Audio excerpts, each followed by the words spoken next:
Hey guys, welcome back to this channel. So in today's tutorial, we will see how can you change a Brita water filter. So here's a guide to replace taps, reset light, and also check the leaks.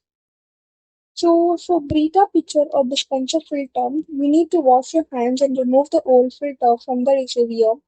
Reserve the new filter. For standard filter, soak it in cold water for 15 minutes, then rinse it under running water for a few seconds. For elite filter, rinse it under cold running water for about 15 seconds. No soaking is required. Insert the new filter firmly into the reservoir until it fits snugly. Fill the reservoir with cold tap water and let it filter through. Discard the first 1 to 2 pitchers of the filtered water or follow the instructions included with your filter. If your pitcher has a filter indicator, reset it according to your model's instructions.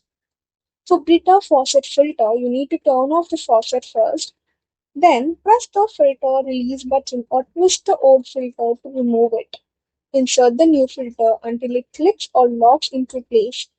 Run cold water through the filter for 5 minutes to flush it. Reset the filter indicator if your faucet system has one.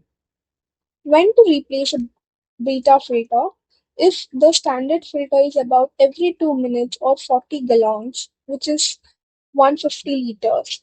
For elite filter, you need to replace it for every 6 months or 120 gallons for 450 of liters.